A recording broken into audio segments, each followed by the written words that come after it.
কঁকালৰ বিষ, ৰাজহাড় বিষ, আঁঠুৰ বিষ, পানী গাঁঠি বিষ বা হাতৰ আঙুলি গাঁঠিয়ে গাঁঠিয়ে বিষ পাইছো। এতিয়া মোটামুটি এটা মানে ভাল ৰিজাল্ট আহিছে। ৰাতি এচামুচ এনেকৈ ল'ব লাগে, লৈ পেলাই আমি গৰম পানীত 5 পৰা 10 মিনিট উতলাব লাগে। উতলোৱাৰ পাছত এই ঠিক এনেকুৱা এটা বৰণৰ মানে এই চাহটো তৈয়াৰ হ'ব। এইটো হ'ল তিল। এই তিলটো বগা তিল। এই বগা তিলটো 1 চামুচ ল'ব লাগে। 1 চামুচ পৰিমাণত লৈ ইয়াক এই এনেকৈ ঠাণ্ডা পানীত ইয়াত এনেকৈ ডুবাই পেলাই গধূলি তিয়াই থব লাগে আৰু ৰাতিপুৱা সেইখিনি সম্পূৰ্ণ পানীৰ পৰা তুলি আনি অকণমান চফাকৈ ধুই লৈ সম্পূৰ্ণ তাক এই চাহটো খোৱা আধা ঘণ্টাৰ পাছত চুবাই খাব লাগে। আপোনাৰ গাঁঠি বিষ হওক, কঁকালৰ বিষ হওক, ৰাজহাড় বিষ হওক, এনেকুৱাবিলাক মানে বিসংগতি দূৰ কৰে। লগতে ভাল কথা কি, এই চাহটোৰ যোগেদি আপুনি যেতিয়া সেৱন কৰি থাকিব আপোনাৰ কিডনীটো পেচাবটো অতি সোনকালে মানে ক্লিয়াৰ কৰি ৰাখিব। মানে কি হ'ল, কিডনীটো যিটো ক্লিনজিং বুলি কয় ইংলিছত, সেই ক্লিনজিং বা চাফাই কামটো এই হাৰ্বেল টিটোৱে কৰিব। নমস্কাৰ, সকলোকে অচকাই অসম অন্যতা ভিডিঅ'লৈ স্বাগতম জনালো। আৰু মই আজি আপোনালোকক যিহেতু ভিডিঅ'টো আৰম্ভণিতে কৈছো, যিবিলাক আমাৰ বেমাৰ, যিবিলাকৰ আমাৰ গাঁঠি বিষ হওক, কঁকাল বিষ হওক বা যিবিলাক আমি ধৰক স্লিপ ডিস্ক বুলি কওঁ, এনেকুৱা ধৰণৰ বিভিন্ন ধৰণৰ আমাৰ যিবিলাক বেমাৰ আছে, এই বেমাৰবিলাক আমি এই ঔষধবিলাক খাই আমি সুস্থ হ'ব পাৰিম। আৰু এই ঔষধতনো কি কি আছে বা এই ঔষধবিলাক কোনে তৈয়াৰ কৰিছে, সবিশেষ আজি আমি আপোনালোকক এই ভিডিঅ'টোত জনাবৰ কাৰণে চেষ্টা কৰিম। আৰু সেইজন বিশেষ ব্যক্তিক আজি আমি আপোনালোকক আগত চিনাকি কৰাই দিবৰ কাৰণে চেষ্টা কৰিছো। আৰু আমাৰ লগত আছে এফালে দাদাইদেউ। নমস্কাৰ। নমস্কাৰ। ভালে আছে? হয় হয়। যিহেতু আজি আমি কিছুদিনৰ পৰা শুনি আছো আপুনি কিছু বেমাৰ লগত আপুনি জড়িত হৈ আছে বা কিছু ঔষধ লগত আপুনি জড়িত হৈ আছে। প্ৰথমতে আমি আপোনাৰ বিষয়ে অকণমান চিনাকিটো হৈ লওঁ। হয়, নমস্কাৰ। মোৰ নাম শ্ৰী দীনেশ চেতিয়া। মোৰ ঘৰ টিংখাং, ডিব্ৰুগড় জিলাৰ। গতিকে কথা হ'ল কি, মানে আজি মই বহু দিনৰ পৰা এই বনৌষধিৰ ওপৰত এটা গৱেষণামূলক মানে কাম কৰি আছো, যিটো সম্পূৰ্ণ আমাৰ মানে নেচাৰৰ ওপৰত নিৰ্ভৰ কৰে, মানে প্ৰকৃতিৰ ওপৰত নিৰ্ভৰ কৰে। আমি এইটো কথা প্ৰায় গুৰুত্ব নিদিওঁ যে প্ৰকৃতিয়ে আমাৰ প্ৰাণ, পানীয়ে আমাৰ প্ৰাণ, এনেকুৱা ধৰণৰ যিবিলাক শ্লোগান টাইপৰ যিবোৰ কথা কৈ থাকে, সেই কথাখিনি কেৱল আমি এটা শ্লোগানৰ মাজতে ৰাখোঁ, আমি গুৰুত্ব সহকাৰে নলওঁ। কিন্তু প্ৰকৃতিয়ে যে আমাৰ সমস্ত শৰীৰটো ৰক্ষাকৰ্তা, এই কথাটো আমি গুৰুত্ব নিদিওঁ। আৰু নিদিয়াৰ কাৰণে কি হ'ল, আমাৰ খাদ্য অভ্যাসত আমি কিছুমান বস্তু, খাবলগীয়া বস্তু এৰাই চলোঁ কাৰণে, য'ত আমাৰ মানে শৰীৰৰ যিবিলাক অংগ পতংগ, সেই অংগ পতংগই সঠিক খাদ্য নোপোৱাৰ কাৰণে, তাৰমানে তাৰ সঠিক খাদ্যপানটো নোপোৱাৰ কাৰণে কি হ'ল, সি এটা সময়ত দুৰ্বলতাত ভোগে বা নিশকতীয়া হৈ পৰে বা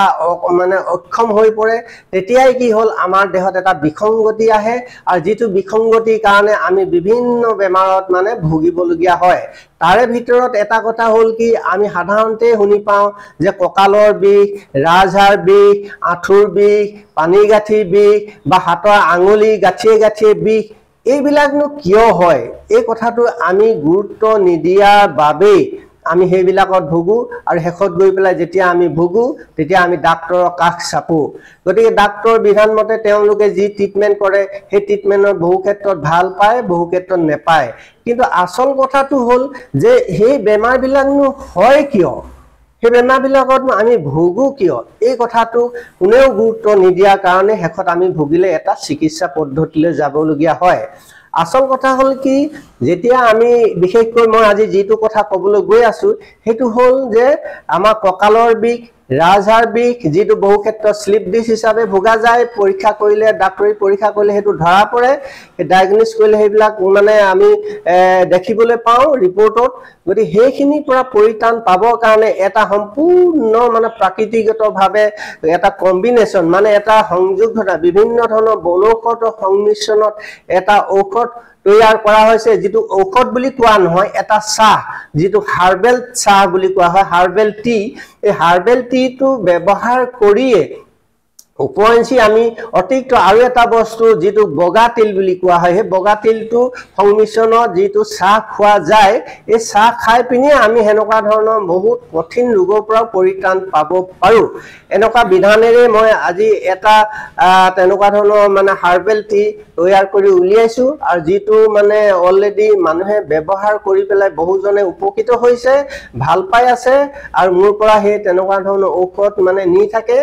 বা দূৰত হ'লে মই কুৰিয়াৰত পঠিয়াই দিওঁ বা স্পীড পোষ্টত পঠিয়াই দিওঁ, ওচৰৰ হ'লে স্থানীয়ভাৱে মোৰ ঘৰলৈ আহি হ'লেও নিব পাৰে, আৰু মই তেখেতসকলে সম্পূৰ্ণ বিধান দিয়াৰ পাছত ব্যৱহাৰ কৰি পিনি সেইবিলাকে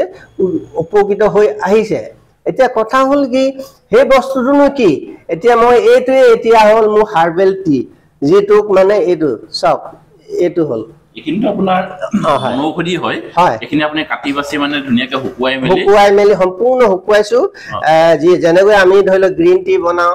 সেই গ্ৰীণ টি বনালে যিটো প্ৰচেছত শুকুওৱা হয়, প্ৰচেছ কৰা হয়, সেইটো হিচাপতে শুকুওৱা হয়। শুকুৱাই মেলি ইয়াক মানে খুন্দি বা অতি মিহিকৈ কুটি এইটো প্ৰচেছ কৰা হয়। কৰাৰ পাছত কি হ'ল, আমি ব্যৱহাৰৰ ক্ষেত্ৰত ইয়াক আমি মাত্ৰ এনেকুৱা চামুচেৰে ৰাতি এচামুচ এনেকৈ ল'ব লাগে, লৈ পেলাই আমি গৰম পানীত 5 পৰা 10 মিনিট উতলাব লাগে। উতলোৱাৰ পাছত এই ঠিক এনেকুৱা এটা বৰণৰ মানে এই চাহটো তৈয়াৰ হ'ব, আৰু এইটো আপুনি যেনেকৈ ৰাতিপুৱা একাপ চাহ খায়, একেবাৰে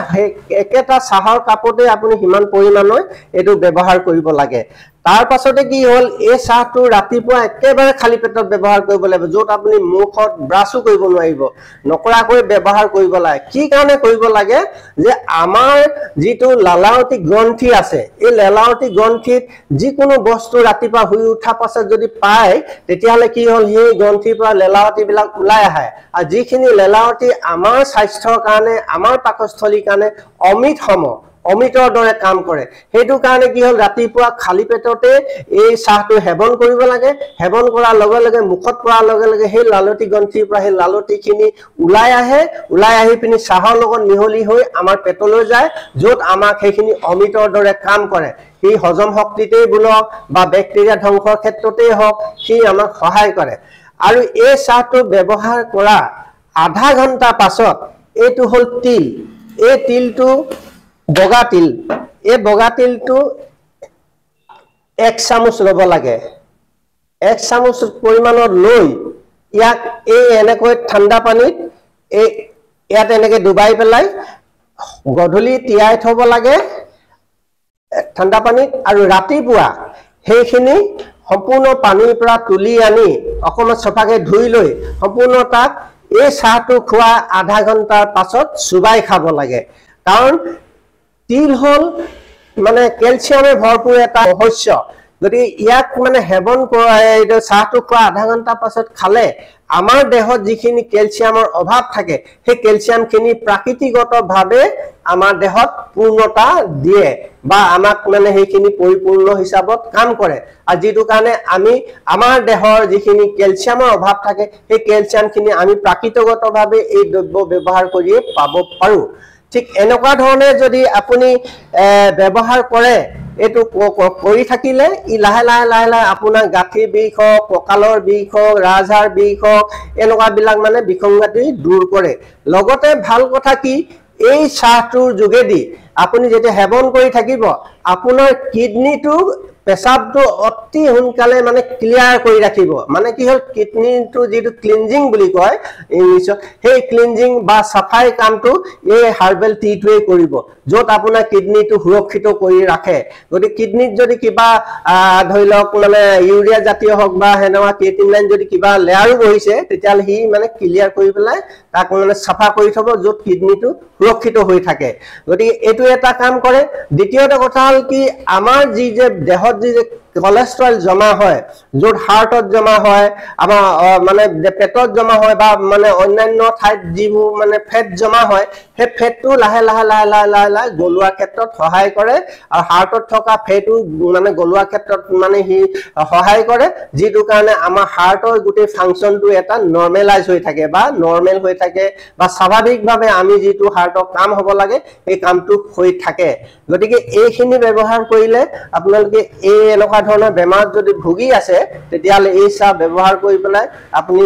নিজকে মানে চাব লাগে য'ত যিহেতু ইয়াত কোনো কেমিকেল ফ্ৰী ইয়াত কোনো কেমিকেল নাই গতিকে একেবাৰে সম্পূৰ্ণ আমি চাহ যেনেকৈ খাওঁ তেনেকুৱা ধৰণে ইয়াক প্ৰস্তুত কৰা হয় আৰু সেই তেনেকুৱাকৈ ব্যৱহাৰ কৰিব লাগে আৰু কৰিলে আপুনি সেইখিনিৰ পৰা উপকৃত হ'ব পাৰিব খুব সুন্দৰকৈ দদাই আমাক গোটেইখিনি কথা বুজাই দিছে আপোনালোকে চাগে সকলোখিনি কথা বুজি পালে এতিয়া দদাই যিহেতু কৈছে যে এইখিনি হৈ গ'ল একেবাৰে বন ঔষধি এইখিনি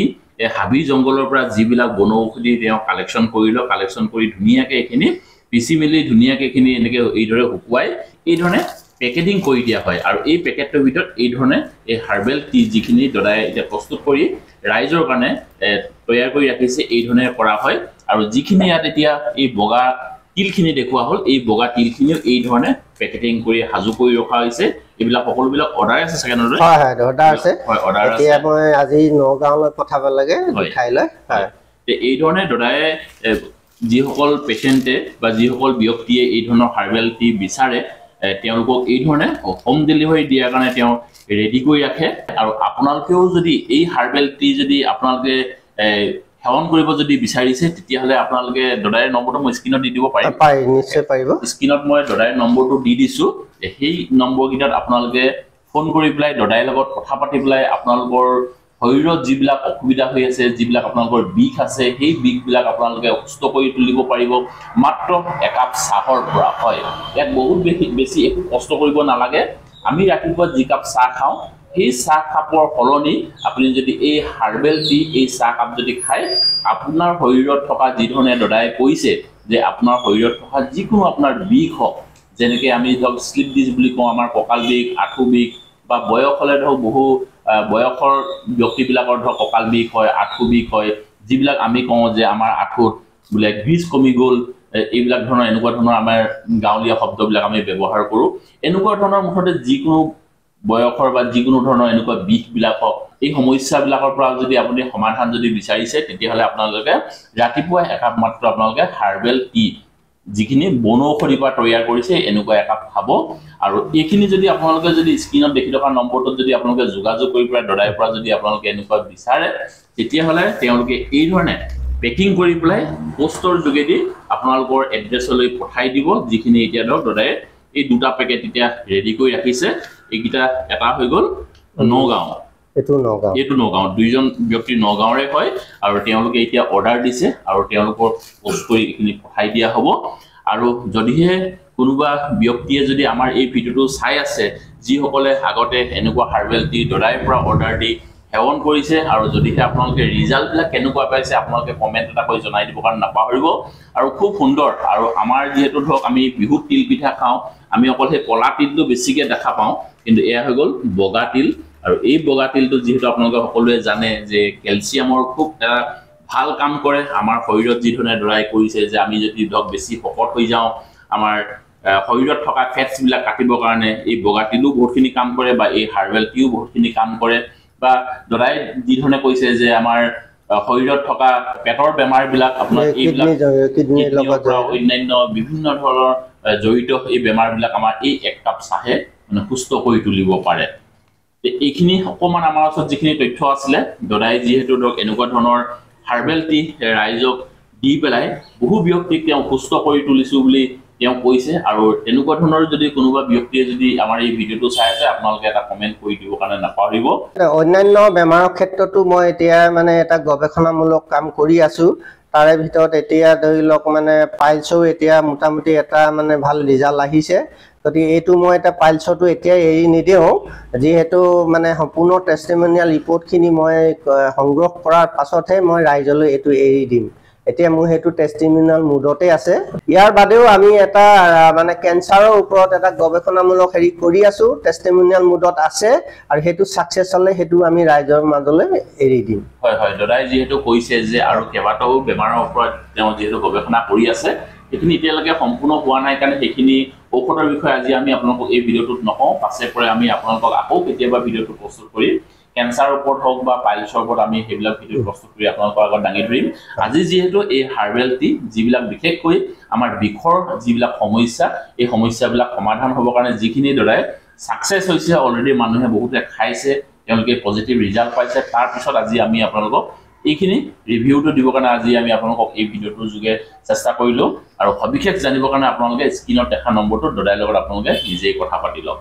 ভিডিঅ'টো আজি অকণমান তথ্য দিবৰ কাৰণে চেষ্টা কৰিলোঁ দদাই আপোনাক ধন্যবাদ থাকিল ধন্যবাদ আপোনালৈ ধন্যবাদ থাকিল হয় ধন্যবাদ আৰু আজি ভিডিঅ'টো আপোনালোকক অকণমান তথ্য দিবৰ কাৰণে চেষ্টা কৰিলোঁ যে আমাৰ শৰীৰটো কিদৰে আমি সুস্থ কৰি ৰাখিব পাৰোঁ মাত্ৰ একাপ চাহৰ পৰা এই ভিডিঅ'টো আৰু বৰ বেছি দীঘল কৰি নাথাকোঁ ভিডিঅ'টো আপোনালোকে কেনেকুৱা পালে এটা পজিটিভ কমেণ্ট পাম বুলি আমি আশা কৰিলোঁ ভিডিঅ'টো আৰু আজি বৰ বেছি দীঘল নকৰি আজি ভিডিঅ'টো ইয়াতে সামৰণি মাৰিছোঁ অন্য এটা ভিডিঅ'ত অতি সোনকালে লগ পোৱাৰ প্ৰতিশ্ৰুতি আজি এই ভিডিঅ'টো পাই বিদায় ল'লোঁ ধন্যবাদ থাকিল জয় আই অসম